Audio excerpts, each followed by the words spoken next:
Good afternoon or good morning, wherever you are. My name is Dr. Alberto Rullan with Performance Equine Veterinary Services and Performance Equine Veterinary Services in Ocala, Florida. Today, I am extremely excited to present you our guest, Mr. Clayton Wilbert from Florida Farrier Service. Clayton, thank you so much to be here with us. You're very welcome.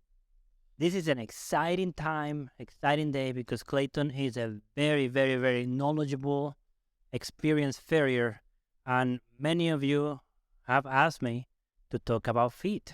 So who else but a great farrier to talk to us about feet? First of all, Clayton, can you tell us a little bit about who you are, what's your business, where you've been, and then we'll take it like that. We'll take a conversational approach to this cool interview. I started this about 28 years ago, as an older teenager, and actually I did some of my apprenticeship here in Ocala and some of it down where I'm from. And life kind of takes you places. You learn that things you learn are not good enough. Things that you have been instilled are not good enough, so you strive to do better. Well, and as you learn and you educate yourself, people along the way. And those people also lead you into bigger, better things or things not to do. So, we have kind of, I think we have kind of taken, my wife and I, Terry, have taken a different path as well, business-wise, our work ethic-wise, and our principles. And so a year and a half ago, this led us here to Ocala to work with veterinarians, to broaden our horizons, to maybe fulfill that dream of having that podiatry clinic that we now have going. It's not full swing yet, but we now have that going as well, and then in turn maybe bring into some educational for everyone else. You mentioned two things we're going to talk about more. You started when you were a teenager.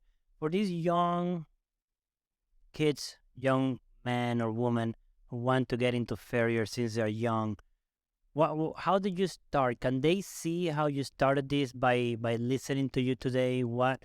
How did you do this? Well, me was a little different than most. It wasn't a career choice. I was a pro rodeo cowboy. Had some problems with horses and was stuck on the road and didn't know anyone. I was young and was put into a situation that my horse was lamed and I still had 2 weeks left on the road. So I left a big roping out west, 19-hour drive back, paid entry fees, didn't get to compete. And I got home and I called my farrier and I'm like, make room in the truck for me. I need to learn to do this just to keep myself on the road. And he thought I was crazy because I was so young. And I was like, if this is going to be my career path, I need to know something about how to care for my horse when I'm not with you. Well, come to find out, I liked shoeing horses as much as I did rodeoing, and the dividends were a lot higher. And then, I met my wife in that. I did it for a while. I met my wife in that transition and was still rodeoing and shoeing horses. And also in construction, kind of wasn't sure where I was going to go. Well, and I had a really good construction job. And we finally, when I woke up at 3 o'clock in the morning to go to Fort Myers to work, and I told her, I said, get up, I'm done. She goes, what do you mean? I said, I'm done. We took the truck back, left the keys in it, and told them, don't call. That afternoon, I had a part-time job in construction, and I told her, I said, the only time I was truly happy was when I was shoeing. So the rest is kind of a roller coaster from there. Shoeing was not, I was always intrigued by it. I was always intrigued by medicine, shoeing, the metalwork, the biomechanics of it, even as a young person trying to understand what each discipline did and how it affected the animal. Well, today, almost 30 years in, right at about 30 years in, it's actually probably burned stronger today than ever. That is such a cool story. I didn't know about that about you. Yep. That is such a great example of follow your passion and things will take care of themselves. Life will take care of itself if you follow your passion. Mm-hmm. That's awesome. Thank you for sharing that. Welcome. In addition, you mentioned with Terry. So you have been with Terry. She's been with you, and you have been together since the very beginning, since you were rodeoing, then chewing, and then you went into business together. How's that working with your spouse? It's just like anytime you work with your spouse, there's ups and downs. There's nothing pretty along the way. But here's what I have learned. Whether you are working with your spouse, whether you hire someone to do a job, you let them do that job. And that keeps that person in their zone and you in your zone. Sometimes they need help. What's great about working with your spouse, they're not scared to come to you and say, I need help. Sometimes that employee that you hire to do that job says, man, if I ask, is she going to find somebody else that don't ask? Well, she knows she's not going anywhere. Matter of fact, I'll be gone before her. Yes. That's great. That's very, very interesting. Thank you very much. Let's shift gears a little bit and talk about horses. Let's talk about what's your feeling on these chewing horses. Do you think that chewing horses, trimming horses have changed dramatically in the last 50 years? And if so, what has or what hasn't? What are your thoughts on that? Well, yes, it has changed. It has changed. And I don't think the idea of it has changed. What I do think is the understanding of tendons, ligaments, joints, function, biomechanics of each individual type of discipline. And I mean, just like I have some barns that I work at, and both of these barns are FEI, high level dressage horses, Olympic level dressage horses. Little things like as farriers, we should pay attention to shoe wear. Why one barn has more lamenesses than the other? What's creating that? Is it the rider? Is it the exercise program? Is it the farrier? Is it whatever goes through that? And the reason I think we deal with these roller coasters is we go from barn to barn and we have our style of shoeing, and we should be able to adapt to an extent. We can't fix them if the horse is being ridden improperly, but a different style can change the way you shoe that horse.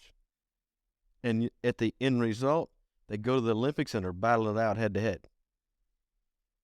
So, and that's the same with medicine, just like you probably see. You'll treat the same discipline horses, I feel. It's just like we are, but you'll treat different trainers' horses differently because you know that trainer's protocol. It's no different. And farriers are no different. So I think the biggest problem with horseshoeing today is we go to school. We get out of school and they say, I'm a farrier.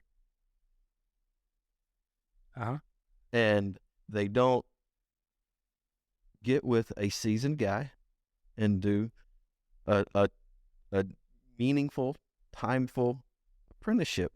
So they don't learn those nuts and bolts of this rider, that rider. And I was using those barns for example. One of these barns, dressage horses, just wear the heels of the shoes off in 5 weeks. They're just, the numbers are gone. They're rockered the whole 9 yards. The other barn I'm talking about, and they're both riding in GGT footing, very accomplished riders, very well. They only wear a shoe off from midsection to the toe. That's a difference in how those horses are being ridden. Now, if we don't adapt to that, now we have soundness issues. And that's kind of where I feel the farrier industry is lacking. And the old school mentality was, we took a foot and we guessed about where the coffin bone was, and we tried to put it in the middle of it, medial lateral, distal palmar. So now we have all these great radiographs of ultrasounds to check these ligaments, tenements, all this stuff. We have MRIs. We didn't have that back then. And I think all this technology that we have now sometimes confuses these young guys, and they don't know how to use it. And it's not their fault. It is and it isn't. You know, the ones that are reaching out there for help that aren't getting it, they're not to blame. The ones that go, my favorite, I don't need a radiograph. Yes. That's Yes, a good one, you right? do. You know, if a client looks at me and breathes the thought of a radiograph, I'm like, can we get them now? So I think the understanding of it is the problem. And when the understanding is not there, the quality goes down. Lack of education. Great point. Great point. Can you tell us how do you use on a daily basis a radiograph to show a horse? How does that help you? Well, first, when you guys take radiographs, I ask you about pathologies. What is wrong? What are you seeing? Now, I might get a radiograph from you, and you go, we got a suspensory ligament, medial branch, or whatever. Well, now I will use that radiograph to check my medial lateral imbalance, if there is any. If that's okay, well, now we'll use that radiograph to get leverage off that branch and support that branch. And that's just soft tissue injuries nowadays, suspensory ligaments. I mean, there are a dime a dozen, especially with footing out. That's no hidden secret. You know, and that footing has its benefits for sure, but it has its cons as well. So, you know, if you don't know how to manipulate a suspensory branch or something like that, you need to learn it. Radiographs will help you shoe that horse therapeutically correct to get there. And then it's up to the vet's job to do the follow-up ultrasounds. And I will ask the client, when you do your follow-up ultrasounds, can we shoot laterals and DPs of this horse when you go?